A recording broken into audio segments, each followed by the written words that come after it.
पहलगाम हमले पर इस वक्त बहुत बड़ी खबर आ रही है। एनआईए के सूत्रों से खबर है कि कई खच्चर वाले इस वक्त रडार पर हैं और पूछताछ के बाद कुछ संदिग्धों को हिरासत में भी लिया गया है।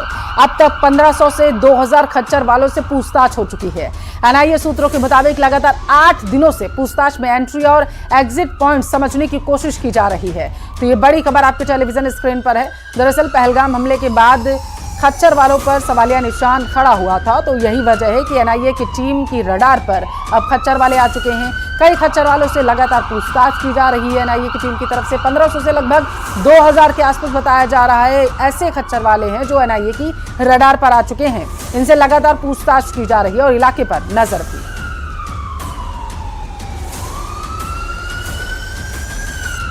1500 से 2000 पोनी राइडर्स को यहां पर कश्मीर पुलिस ने बुलाया है और उनसे पूछताछ कर रही है। दरअसल पूरा रूट मैप जांच एजेंसी तैयार कराना चाह रही है। और देखिए आप इस थाने में लगातार यह जो पोनी राइडर्स हैं वो जा रहे हैं। अब सवाल ये उठता है कि आखिरकार क्यों महत्वपूर्ण है यह पोनी राइडर्स। इसलिए महत्वपूर्ण है क्योंकि जिस वक्त हमला हुआ था इनकी तादाद वहां पर मौजूद थी, ये लोग वहां पर मौजूद थे और लगातार 7-8 दिन से इनको बुलाया जा रहा है, इसलिए ताकि पूरा रूट तैयार किया जा सके, पूरी परिस्थिति को यह समझा जा सके कि आखिरकार कैसे यह पूरा रूट था, कहां लोग नहीं थे, कहां थे और किन किन लोगों की वहां पर भूमिका थी। दरअसल इस पहलगाम आतंकी हमले में बड़े ओवरग्राउंड नेटवर्क की भूमिका यहां पर सामने आई है और उसके बाद इन पोनी राइडर्स के ऊपर सबसे ज्यादा यहां पर ध्यान दिया गया है, यानी कि जो खच्चर चलाते और लोगों को पहाड़ी रास्ते तक पहुंचाते। और कई पोनी राइडर्स को लगातार इस तरीके से पहलगाम पुलिस स्टेशन में बुलाया जा रहा है। स्थानीय पुलिस, एनआईए यह इन लोगों से बात कर रही है। भैया एक सुन लीजिए, कुछ लोग बात कर रहे हैं, कुछ नहीं कर रहे हैं। ये पूछताछ बहुत अहम होगी क्योंकि इन राइडर्स को, इन लोगों को, इन खच्चर चलाने वाले लोगों को यहाँ की परिस्थिति का पता होता है कि आखिरकार क्या रास्ता है, कौन आते हैं, कौन नहीं आते हैं। और बार बार बुला के इनसे पूछने का मतलब यही कि सारी परिस्थितियों को समझना और जो शक के आधार पर जो ओवरग्राउंड वर्कर हैं उन पर जल्द से जल्द तक पहुंचना। पहलगाम आतंकी हमले के बाद जांच एजेंसियां लगातार पूछताछ कर रही हैं लोगों से और इसमें पोनी राइडर्स भी शामिल हैं, यानी कि जो लोग खच्चर चलाते थे, इन खच्चर से दुर्गम रास्ते में जाना होता था। आपका नाम क्या है? मेरा नाम फारूक है। फारूक, ये क्या है कागज और क्या क्या सवाल अभी आपसे पूछा जा रहा है और पिछले कितने दिनों से?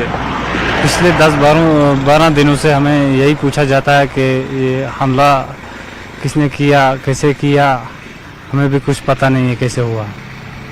जी सर। अच्छा, तो जितने भी पोनी राइडर्स हैं उनको बुलाकर उनसे पूछताछ की जा रही है? हाँ, पोनी राइडर से यही पूछा जाता है कि ये कैसे हुआ। हम भी इससे मजम्मत करना चाहते हैं कि ये कौन है। हाँ, ये बताइए कि आपसे जब सवाल पूछा जाता है तो क्या बताते हो आप? हम तो यही बताते हैं कि हम पूरी मजम्मत करेंगे, ये पोनी राइडर सब मिलकर पुलिस, इंडियन आर्मी इसको ढूंढ कर निकालें।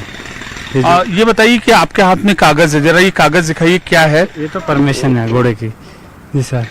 अच्छा, तो कितनी देर आप लोग से पूछताछ की जाती है? ये हो गए 10-12 दिन। नहीं, जिस दिन जाते हो उस दिन कितने घंटे, कितने मिनट पूछताछ की जाती है? उस दिन 4-5-10 मिनट तक। जी सर।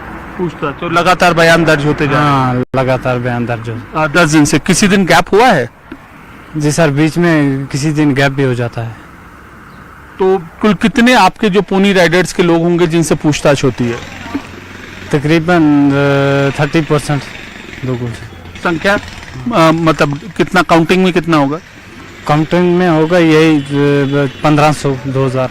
1500 से 2000 पोनी राइडर्स आपके, उनसे पूछताछ हो रही है लगातार। और ये बताइए कि ये क्या नाम है आपका? मेरा नाम फारूक है। तो इस तरीके से पोनी राइडर्स है, उनसे पूछताछ हो रही है। एक डिटेल, एक रूट मैप जांच एजेंसियां तैयार करी, आखिरकार हमलावर है उनकी एंट्री कहां से हो सकती है और कहां से जा सकते हैं।